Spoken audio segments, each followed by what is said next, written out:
నీలాంజనసమాభాసం రవిపుత్రం యమాగ్రజం ఛాయామార్తాండసంభూతం తం నమామి శనేశ్వరం. శ్రీ గురుభ్యో నమః. శ్రీ మహాగణాధిపతి నమః. శ్రీ మాత్రే నమః. Welcome back to Meeravani YouTube channel. మీ డాక్టర్ సుందరి ప్రేక్షకులు నమస్కారం. ఈరోజు మనం ఈ వీడియోలో వక్రత్వం వీడబోతున్నాడు శని 15 నవంబర్ 2024 నుండి.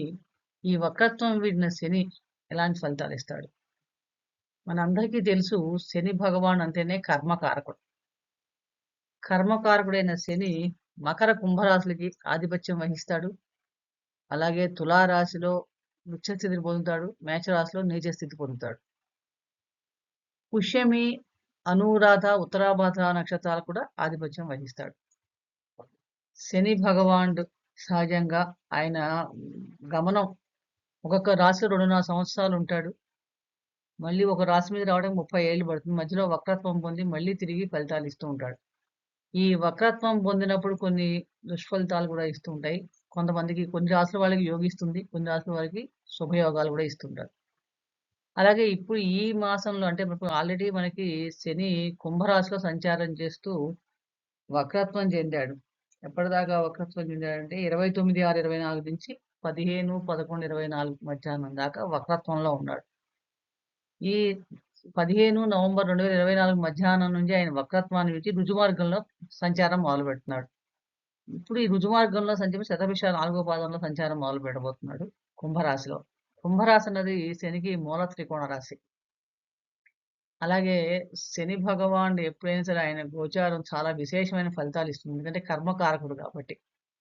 శని అనుకూలిస్తే ఇచ్చే రాజయోగం ఉంటుంది. అనుకూలించినప్పుడు కూడా చాలా దుష్ప్రభావాలు చాలా ఎక్కువగా కూడా ఇస్తాడు. సహజంగా ఈయన సంచార ప్రకారం ఏలినాటి శని ఉంటుంది.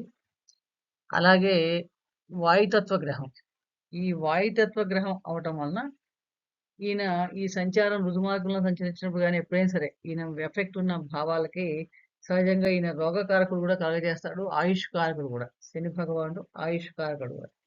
నరాల సంబంధమైన వ్యాధులను కానీ, దొంగల బాధ, పిశాచాల బాధ, దారిద్ర్యం, తర్వాత కాలేయం సంబంధించిన మనోవ్యాధి, ఉద్యోగంలో ఏమైనా బాధలు, నష్టాలు, వాత దోషాలు ఇలాంటివన్నీ కూడా ఈయన ఎక్కువగా కలగజేస్తూ ఉంటాడు.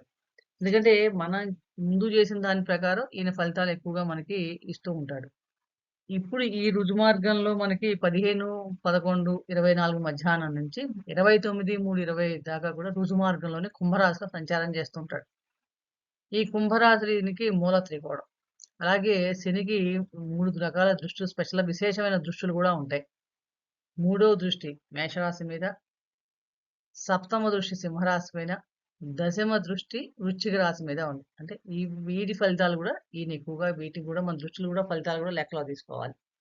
ఈ ప్రకారంగా మనం చూసినప్పుడు ఈ వక్రత్వం వీడిన శని సుమారు 4.5 నెలల పాటు అంటే డిసెంబర్, జనవరి, ఫిబ్రవరి, మార్చి, 15 సెకండ్ హాఫ్ అంతా నవంబర్, ఈ మొత్తం ఫలితాల మీద ఈయన ప్రభావం ఉంటుంది. 33 మార్చి 30 2025 నుంచి మీనరాశిలో ప్రవేశిస్తాడు. అప్పుడు ఏలినాటి శని. ఇప్పుడు ఇలా సంచరించేటప్పుడు మనకు అందరికీ తెలుసు, ఏలినాటి శని మకర రాశి వారికి లాస్ట్ 6 నెలలు 4.5 నెలలు ఏలినాటి శనిలో ఉన్నారు. కుంభరాశి వారికి ఏలినాటి శనిలో ఉన్నారు. మీన రాశి వారికి కూడా ఏలినాటి శని ప్రభావంలో ఉంటారు వీళ్ళు. ఇలా ద్వాదశ రాశుల్లో కూడా ఈ శని వక్రత్వం వీడినప్పుడు ఫలితాలు ఎలా ఉంటాయి అంటే రుజుమార్గంలో ప్రయాణం చేసేటప్పుడు శతభిష నక్షత్రం 4వ పాదం నుంచి ఈయన ఫలితాలు ఎలా ఇస్తాడు అని చూసినప్పుడు మనకి ఈ వీడియోలో మేష, వృషభ, మిథున రాశి వారికి ఈయన వక్రత్వం ఎలా ఉండబోతుంది, వక్రత్వం వీడి రుజుమార్గంలో ప్రయాణం చేయడం వల్ల ఎటువంటి ఫలితాలు ఇస్తున్నాడు అన్న విషయాన్ని తెలుసుకుందాం. ముందుగా అలాగే ఈయన చెడు ప్రభావాలు ఇచ్చేటప్పుడు ఎటువంటి పరిహారాలు చేసుకోవాలని కూడా మనం ఈ వీడియోలో తెలుసుకునే ప్రయత్నం చేద్దాం. ముందుగా మేషరాశి. మేషరాశి అంటేనే మనందరికీ తెలుసు, అశ్విని 4 పాదాలు, భరణి 4 పాదాలు, కృత్తిక 1వ పాదం మేషం. రాశ్యాధిపతి కుజుడు. రాశ్యాధిపతి కూడా ఇప్పుడు ఈ సమయంలో వక్రించి కర్కాటక రాశిలో సంచారం చేస్తున్న నీచ స్థానం. అది ఒక మైనస్ పాయింట్ అయింది. కానీ శని భగవానుడు మేషరాశి వారికి దశమాధిపతి, లాభాధిపతి కూడా అయ్యి ఇప్పుడు లాభస్థానంలో రుజుమార్గంలో సంచారం చేస్తున్నాడు. సహజంగా లాభస్థానం అనగానే చాలా మటుకు యోగదాయకంగా ఉంటుంది లాభస్థానంలో సంచారం చేసేటంలో. ఎందుకంటే ఆరోగ్యం, ధన సంపద కూడా ఉంటాయి. కానీ ఈయన రాశి మీద మేషరాశి మీద మూడో దృష్టి కూడా ఉంది. మూడో దృష్టి వల్ల స్వల్పపాటి ఇబ్బందులు కూడా ఉండే అవకాశాలు కూడా కనిపిస్తున్నాయి. ముఖ్యంగా ఉద్యోగ సంబంధమైన విషయాల్లో మటుకు చాలా మటుకు పాజిటివ్ రిజల్ట్సే ఉంటాయని చెప్పొచ్చు. ఈ సమయంలో ఈయనకి ఎక్కువగా. కానీ హెల్త్ విషయంలో కొంచెం జాగ్రత్తలు తీసుకోవాలి. అలాగే ఏమన్నా అంటే ప్రాఫిట్స్ గాని, బిజినెస్ గాని, వ్యాపార సంబంధమైన విషయాలు చేసే వాళ్ళకి కొంచెం ప్రాఫిట్స్ పెరగటానికి కూడా అవకాశం ఎక్కువుంది. కొత్త బ్రాంచెస్ ఓపెన్ చేయటం ఇలాంటివన్నీగా ఉంటాయి. అలాగే వర్కింగ్ పార్ట్నర్ అంటే మీకు సంబంధించిన భాగస్వాములతో సంబంధించిన విషయాల్లో గూడా వాళ్ళు కలిసి పనిచేయటం వల్ల గూడా కొంచెం యోగదాయకంగానే ఉంటుందని చెప్పవచ్చు. మొత్తానికి ఏంటంటే లాభస్థానంలో సంచారం వలన అది కూడా విదేశీ సంబంధం ఎందుకంటే ప్రస్తుతం మొదలు రుజుమార్గంలో శతభిష నక్షత్రంలో సంచరిస్తున్నాడు. శతభిష నక్షత్రం అన్నది రాహు నక్షత్రం. కాబట్టి విదేశీ సంబంధమైన విషయాలు ఈ సమయంలో అనుకూలిస్తాయని చెప్పవచ్చు సహజంగా. ఎందుకంటే ఈ 4.5 నెలలు కూడా ఉంటుంది. హెల్త్ విషయంలో మటుకు కొంచెం జాగ్రత్తగా ఉండాలి. కొంచెం చిన్నపాటి ఒత్తిడి ఇంతకు ముందాక మీరు చాలా ఒత్తిడి అనుభవించారు వృత్తి ఉద్యోగాల. ఆ ఒత్తిడి ఉద్యోగం తగ్గించే అవకాశాలు కూడా మనకిప్పుడు కొంచెం కనిపిస్తున్నాయి. ముఖ్యంగా వృత్తి వ్యాపార పరంగా చాలా మటుకు చాలా అనుకూలమైన ఫలితాలే ఇస్తాడని చెప్పవచ్చు.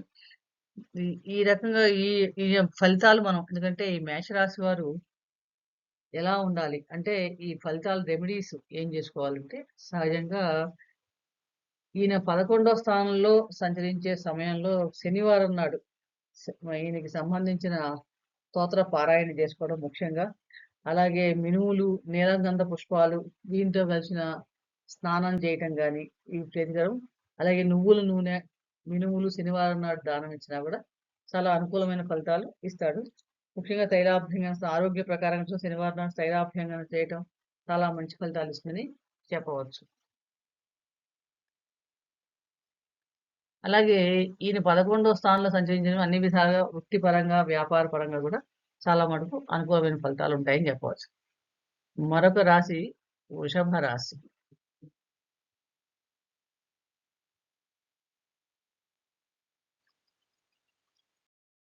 వృషభ రాశి అంటేనే కృత్తిక 2, 3, 4 పాదాలు, రోహిణి నక్షత్రం 4 పాదాలు, మృగశిర 1, 2 పాదాలు చెందిన వారు వృషభ రాశి వారవుతారు. రాశ్యాధిపతి శుక్రుడు.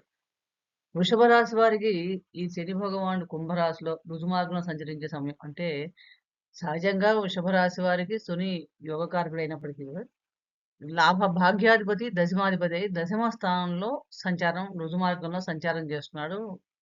మనకి 29/3/25 దాకా తదుపరి మీనరాశిలోకి ప్రవేశిస్తాడు. ఈ సమయంలో ఈ సంచార సమయంలో రుజుమార్గంలో సంచరించి శతభిష నక్షత్రంలో సంచారం చేస్తున్నాడు 4వ పాదంలో.